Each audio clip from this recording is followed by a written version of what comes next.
My reactor, so we Orphan Chapter 9 continuation. Unless, unless she pounded on the door. Vader, she cried, it's me, Pia. Let me in. No sound came from the other side. No footsteps or shuffling feet. No babies crying or laughing. She pounded harder and rattled the handle. Tears flooded her eyes. Vader, please let me in. If you're sleeping, you have to wake up. She put her forehead against the wood and rested her palms on the door, breathing hard. If no one would answer, she'd break it down. It was her only choice. She couldn't wait another second. She dropped her hands and started to step backwards, bracing herself and getting ready to shove her shoulders onto the door. Then the handle turned. The hinges creaked and the door inches opened. A wedge of pale cheeks became visible. A brown-eyed looking out through the dark crack. A child. Who are you? Pia said. And what are you doing in our apartment? The door opened wider. A black-haired boy blinked up at her with wide chestnut eyes. He looked to be around 6 years old, with milky cheeks and an innocent smile. For a second, she thought she knocked on the wrong door. She glanced down the hall and checked the number again. Yes, this was right. This was 4C, her family's apartment. What are you doing in there? She said again.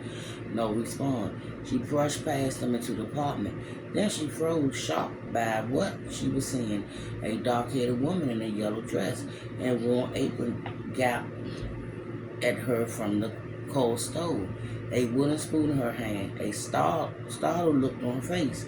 A thin man with a straggly beard sat on her bed in his undershirt and drawers, his bare feet hanging over the edge. On the mattress beside him, a baby held a cloth doll to his mouth. Ollie! She raced over to the bed, then stopped in her tracks. The baby was older than the twins, and it was a girl. Pia looked frantically around the apartment. Had she stopped at the wrong house? The wrong floor? A ratty blanket hung over the window, casting murky shadows across the room.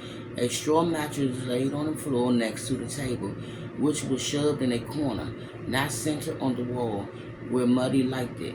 Then lantern light flickered off Muddy blue vase in the middle of almost embroidered tablecloth, and she knew she was right. This was her home. She frowned at the woman. Who are you and what are you doing in here? Where are my brothers? The woman furrowed her brows. I guess that's her name. Pia couldn't understand what she was saying. It sounded like Hungarian, the language Miss Nagy used when she cornered Pia in the backyard, but she wasn't sure, and she didn't care. She bolted past the woman towards the open bedroom door. The man jumped and grabbed her by the arm, shaking his head. Monamina Munabo, that's how they talk.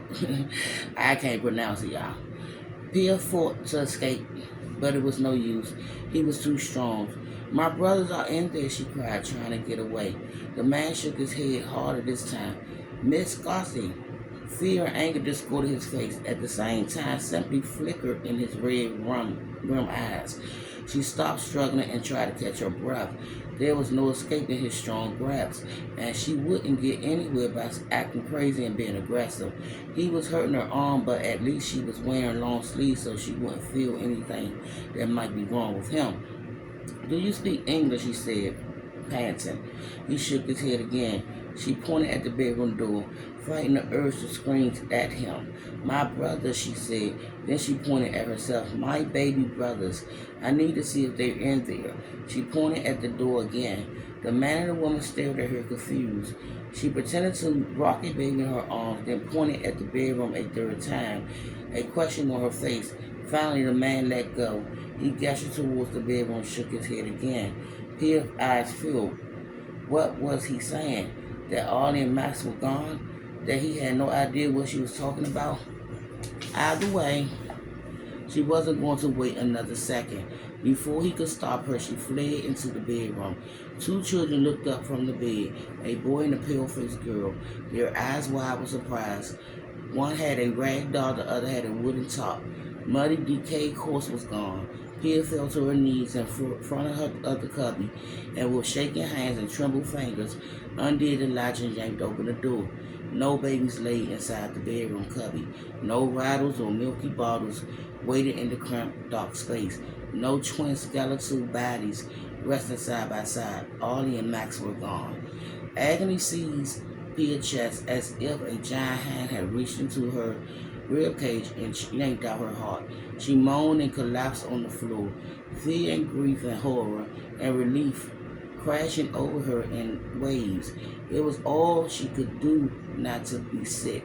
Her limbs vibrated on waves.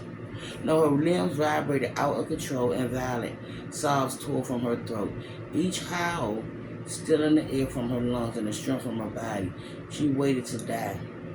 She laid that way for what felt like forever until she could finally breathe again without gagging. Then she pushed herself into a sitting position and leaned against the wall, her legs like water, her arms like ice. She needed to compose herself so she could figure out what to do next. She needed to find out what happened to Ollie and Max. Hopefully someone maybe a neighbor had found them before it was too late. Or maybe this family, these strangers living in her home, had taken her brother's small bodies to the morgue. Either way, one thing was certain. Whatever had happened was her fault. And I will be back with the continuation of Orphan Chapter 9 here. Bye, Maria.